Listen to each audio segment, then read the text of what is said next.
I'll never forget the sound of that wind. How it screamed like a living thing, a monster clawing at the edges of my sanity.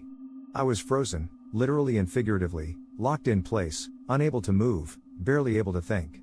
Just me and the voices. Their voices, their screams, filling the air around me, mingling with the howl of the storm. My joints were stiff from the cold, and every breath burned like fire in my lungs. The others? Gone. All of them. Jake, Sarah, Amelia, Ryan. Even Kim. Gone. And now, I get it. I understand why the mountain has always been more than just a peak to conquer. It's something much older, much hungrier. But I'm getting ahead of myself. Let's rewind. We were a group of 6 when we started the climb. Everything was normal. Better than normal, actually, it was exciting. Ryan was the leader, the guy who knew Everest inside and out, or at least, that's what he liked to believe. He had this cocky grin plastered on his face, the kind that says, "I've got this." He'd done over a dozen ascents, and Everest was. Amelia was the rookie. She had this whole thing going on with her blog, documenting her journey, posting selfies like conquering the tallest mountain in the world was just another Instagram challenge. She was eager, full of energy, like nothing could touch her. Sarah and Jake were the married couple. They'd hit a rough patch and thought, for some reason, climbing Everest would fix their problems. Guess that didn't turn out so. Then there was Kim, our Sherpa guide. She didn't talk much, but when she did, it was with a calm that could silence a room. She had this way of looking at the mountain like it was alive. Like it could hear us. I didn't understand it at the time, but now I think she knew. And me? I'm Matt. Photographer. I was there to capture the magic of Everest, those jaw-dropping shots that would launch my career into the stratosphere. Or so I thought. We started the ascent with that nervous excitement that comes before a big adventure. It was cold, yeah, but that's just part of it, right? The cold was a thrill, something to conquer. Ryan gave us a look over his shoulder, that stupid grin of his flashing through the fog. He was confident, almost too much so. Amelia was snapping pictures, oblivious to the bite of the. But as we climbed higher, something changed. It got quieter. You'd expect the higher we went, the more we'd joke around, try to keep spirits up. But it wasn't like that. It was just the sound of our boots in the snow, the crunching echoing in the emptiness. Ryan's voice started to feel distant, even when he was right there barking out orders. It was like the mountain was swallowing up everything. Then Amelia found it, an old radio half buried in the snow. It looked ancient, like it had been there for decades. "Look at this," she said, all excited, like she'd found some hidden treasure. She flipped it on, not expecting much. But the second it crackled to life, we all froze. Static, at first. Then, voices. "Help. Please. Help." The voice was so clear. Desperate. Like it was coming from right next to us. Ryan waved it off, called it a prank. Said it was just some interference. But deep down, we all knew better. That wasn't a glitch. That night, everything felt wrong. The tent was too small, too suffocating. I couldn't sleep. Every gust of wind outside sounded like a scream. I was wide awake when Amelia bolted upright, her face pale, eyes wide with terror. "Someone's outside," she whispered, her voice shaking. Ryan groaned, waved her off like she was just having a bad dream. "Altitude sickness," he muttered. But the way she trembled, it wasn't just a nightmare. I felt it too. Something was out there, beyond the tent. Something waiting. Then Jake disappeared. It wasn't dramatic, like in movies where someone gets dragged off, screaming. No, one minute he was there, sitting on his pack, staring out at the ice, and the next? Gone. Just like that. We called his name, searched around, but it was useless. The wind swallowed our voices whole. Sarah. She lost it. Screamed at Ryan to do something, to go after him, but Ryan just stood there, staring at the snow like it held the answer. But the answer was nowhere to be found. We all knew what that meant. Jake was gone. And we weren't going to find him. Not alive. After that, Sarah wasn't the same. She just shut down. Her eyes were hollow, like whatever was left of her soul had been sucked out of her. I caught Ryan whispering to Kim, but Kim didn't say much. She never did. Just stared up at the mountain like it was watching. That was the first time I felt it, the sense that something was terribly wrong. Not just with the mountain, but with all of us. Whatever was out there had already started picking us off, one by one. But the real kicker? It wasn't the mountain that was killing us. It was us. The fear, the silence, the voices, it was like they were inside us now, working their way into our minds, feeding off our doubts, our weaknesses. We started seeing things, hearing things that weren't there. Or maybe they were there, and we just didn't understand what we were. Sarah stopped speaking entirely after Jake. She followed along, a ghost of the person she once was, her eyes dead, her face blank. Ryan kept whispering to Kim, but she just shook her head, her face grim, her eyes fixed. By the time we realized what was happening, it was too late. The mountain wasn't just a mountain. It was a tomb, a graveyard for those who dared to challenge it. The voices? The faces in the ice? They were real. The ghosts of the climbers who never made it down. And now, we were part of. Jake was gone. Sarah was next. Then Amelia. Ryan. One by one, the mountain claimed them. And now it's my turn. Story 2, The Ascent of Shadows. I should have never trusted Sarah. I can still hear her voice, soft and cold, whispering in my head like the wind cutting through the summit. Her eyes were the first thing to change. I should have noticed it sooner. Now I'm here, trapped at 8,000 meters, surrounded by darkness and silence, and she's gone. They're all gone. It's just me and the mountain, and the shadows creeping closer with every breath. But it didn't start like this. Rewind a few weeks. Sarah had always been obsessed with Everest. Not in the bucket list way, not like the other climbers we'd seen on documentaries. No, for Sarah, this mountain was something else, something ancient, almost sacred. She wasn't looking for glory or adventure, she was searching for something. I never knew what. But there was a hunger in her eyes every time she talked about Everest. Like she wasn't just going to climb it, she was going to unlock it. We'd been friends since college. Sarah, Ben, Kelly, and me. We'd all done climbs before, but nothing like this. Ben was Sarah's brother, always tagging along like her shadow, never questioning her wild ideas. Kelly was our medic, sharp and grounded, the one with enough sense to challenge Sarah when she went too far. And me? Jack, the guy who should have known better. I followed Sarah because, well, I'd always followed her. Even when it didn't make sense. The ascent started like any other. Tough, sure. Freezing, of course. But we were prepared. Or at least, we thought we were. Things started getting weird around base camp. Sarah began waking up in the middle of the night, staring at the mountain like it was whispering to her. I'd catch her standing there, motionless, whispering, "It's close." We laughed it off at first. Everest does that to people, right? Plays with your head. Altitude, exhaustion, it messes with your mind. But then we hit the Khumbu icefall. That's where Ben died. I'll never forget how it happened. One moment, Ben was there, tying up his ropes, talking about the gear. The next, he was just standing there, staring into the abyss of a crevasse. When we found him, his body was perfectly intact. No falls, no injuries. But his face, God, his face. He looked like he had seen something worse than death. His eyes wide, his mouth open in a scream that never made a sound. Sarah didn't flinch. She just looked at him with this calm, almost eerie acceptance. "We have to keep going," she said, her voice flat. Kelly wanted to turn back. Hell, I wanted to turn back. But Sarah? She pushed forward, and like a fool, I followed. Things spiraled fast after that. At Camp 3, Kelly started seeing things. Shadows, she said. Flickering in the corner of her eye, darting across the ice. I saw them too, but I didn't say anything. I didn't want to believe it. And Sarah? She just kept climbing. Cold. Focused. Like she was on a mission. When we reached the South Col, Sarah finally told me the truth. Or her version of the truth. "There's something here," she said, her voice low and distant. "Something buried deep. Older than us. Older than the Sherpa legends. It's calling me, Jack. I can hear it." She said it like it was the most normal thing in the world, like it wasn't insane. I tried to talk sense into her, to tell her we needed to turn back. But she wasn't Sarah anymore. That night, Kelly disappeared. I woke up to find her sleeping bag empty, her gear untouched. Just gone, like she had never been there at all. Sarah didn't even blink. "She's with the mountain now," she said. It took her. I should have left then. I should have packed up and headed down, but Sarah?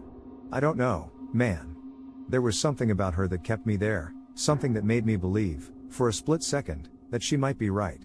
So, I stayed. By the time we reached the top, I knew I'd made a mistake. Sarah wasn't Sarah anymore. Her eyes, they were dark, hollow, like something had crawled inside her and taken over. She wasn't climbing for glory, for adventure. She was leading us right into the arms of whatever was lurking on that mountain. The shadows, the whispers, they were real, and now I'm alone. Sarah's voice still haunts me, whispering in the wind, telling me I belong here now. The shadows are everywhere, crawling closer, Just out of sight, but I can feel them. I don't know if I can make it down. Sarah was never just obsessed with Everest, she was consumed by something ancient, something dark that lived within the mountain. Whatever it was, it took her, twisted her, and led us all to our deaths. The mountain isn't just dangerous because of the altitude or the cold. It's something worse. Something that consumes those who dare to climb too close. Story 3, The Dead Zone. The oxygen tank was empty, but that wasn't what was killing me. It was them, the dead climbers. They were there, frozen in the snow, faces twisted in agony, mouths open like they were still screaming. Except now, they weren't just frozen. They were moving, slowly, deliberately, coming for me. Their eyes locked onto mine, and in that moment, I knew, this wasn't about oxygen or altitude. It was a rewind to the beginning. My name's Lucas, and I've spent the last 5 years preparing for this. Everest. The mountain that kills careers as often as it makes them. I was documenting the whole journey for my YouTube series, Summit or Bust. You know, the typical stuff, training, the gear, the struggles of funding. But this climb, this was supposed to be the climax, the pinnacle of everything. I wasn't alone. We were a team of 4. There was Dan, my best friend, a guy who could turn any situation into a joke, always with a camera in hand, capturing every moment for the vlog. Beth, she was the brains, former high-altitude climber, a logistics genius. She was the one who kept us alive with her meticulous planning. Then there was Carlos, our Sherpa, quiet but strong. You could tell Everest was in his blood, the way he moved, the way he seemed to know the mountain. And then me, Lucas, the face of this little expedition, the one who thought he had it all under control. Everything was going fine, better than fine, actually, until we hit the death zone. That's what they call the area above 8,000 meters, where the air gets so thin that your body starts dying. Slowly. We knew it would be tough, but nothing could prepare us for what came. Carlos was the first to notice the bodies. Now, finding bodies on Everest isn't exactly a surprise.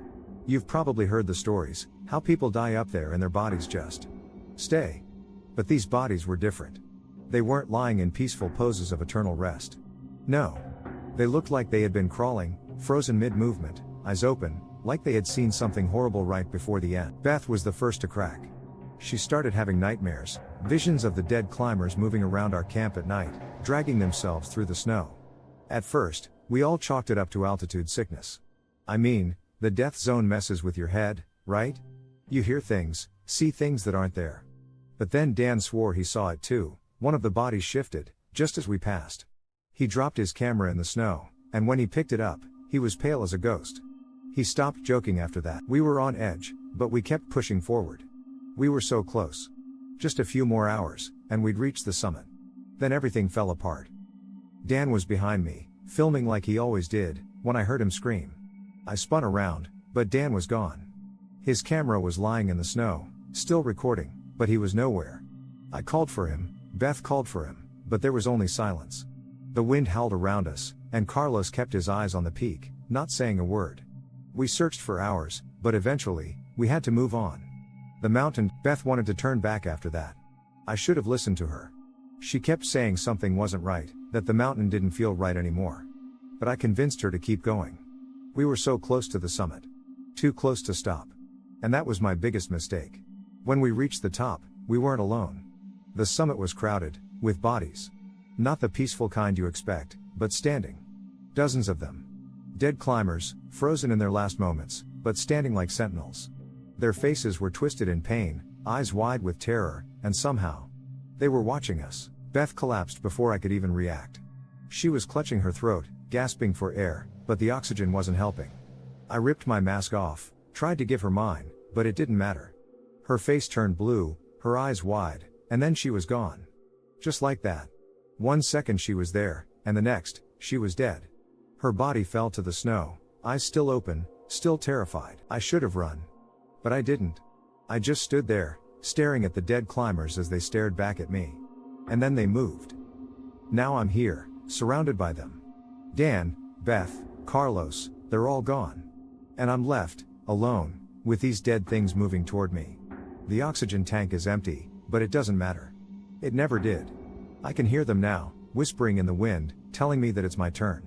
The death zone doesn't just kill you. You see, the dead don't rest on Everest. They linger, stuck between life and death, cursed to haunt the mountain for eternity. And when new climbers come, they claim them, pull them into the same frozen fate. The voices, the faces, they're not hallucinations. They're the ones who came before us. And now, I'm going to join them. No one escapes. That's the thing they don't tell you when you prepare for Everest. It's not just the altitude, the cold, the exhaustion that you have to fear. It's the mountain itself. It's alive. And it's waiting for you. Story 4, The Call of the Summit. I shouldn't have answered it. That's my biggest regret. It seemed like a lifeline at the time, the radio crackling to life just when things were starting to feel wrong. I thought maybe it was another team nearby, someone who could help. But the moment I heard the voice, I knew. It wasn't human. It shouldn't have been there, speaking to me. Now, I'm sitting alone at Camp 4, the wind howling outside the tent like a living thing, and I'm not sure if I'll ever make it down. The radio won't stop. The voice is there, calling me, telling me to climb higher, to push on to the summit. But I know, deep down, I know what's waiting for me up there. And it's not the triumph. Rewind to the beginning. I'm Claire. I've been climbing mountains for over a decade, and I've conquered some of the world's deadliest peaks. But Everest was always the ultimate challenge. I was ready. At least, I thought I was. Our team was small, just 3 of us, me, Michael, and Raj.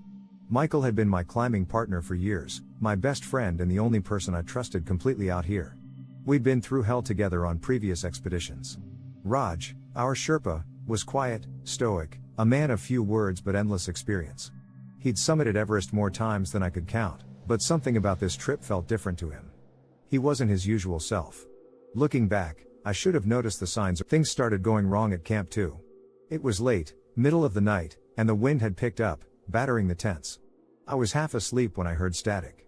At first, I thought it was just the wind messing with the radio, but then a voice broke through. It sounded faint, like someone trapped in a storm, calling for help. I called Michael over, and we both listened, straining to make out the words. Raj was sitting off to the side, watching us with this look on his face, like he already knew something we didn't. When he finally listened to the radio, he went pale. He told us it wasn't a distress call, it was a warning. And then he clammed up, refusing to say anything more. Michael shrugged it off. Just interference, he said. Someone from another team, maybe. But I couldn't shake the look on Raj's face. He'd been up this mountain too many times to be scared by a bit of static. We tuned the radio again the next night, just out of curiosity. That was a mistake. This time, the voice was clearer. Not just someone asking for help, it was chanting. Low, rhythmic, like some kind of ritual. The hairs on the back of my neck stood up. Michael laughed it off, but it felt wrong. We switched it off, but after that, Raj refused to go any further. He said the mountain was alive, that it had spirits, ancient ones, that preyed on climbers. We thought he was just being superstitious. But Raj wasn't laughing. He was deadly serious. And the next day, he was gone. No trace, no footprints, nothing.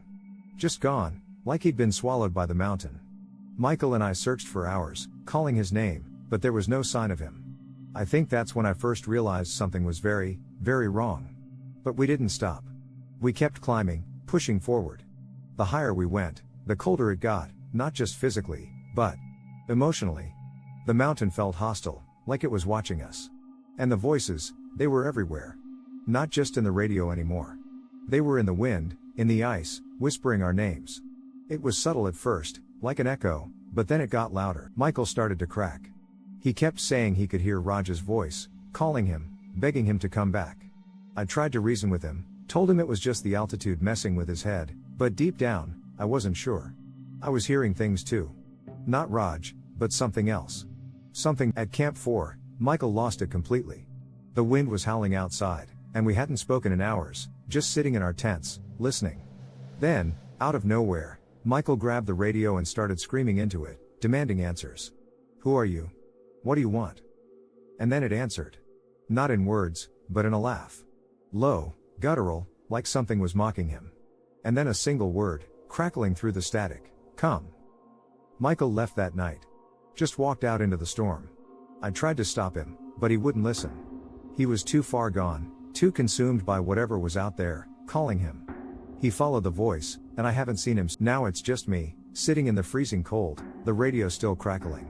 The voice is relentless, telling me to keep climbing, to reach the summit. But I know what's up there. It's not the glory or the sense of accomplishment we came for. It's something far worse. Something ancient and hungry. The mountain isn't just a mountain. It's alive. And it wants us. Every climber who's disappeared, every lost soul, it's taken them, lured them in with promises of help, with familiar voices, with hope. But there is no hope here. Only the mountain. And the voice on the radio wasn't a ghost or some lost climber, it was something far older, far more dangerous. Raj was right. The mountain has a spirit, an ancient entity that preys on climbers, using their own fear, their desperation, to draw them in. It feeds on them, their minds, their souls, trapping them forever. Michael followed the voice, and now he's gone, just like Raj. And if I listen, if I keep climbing, I'll be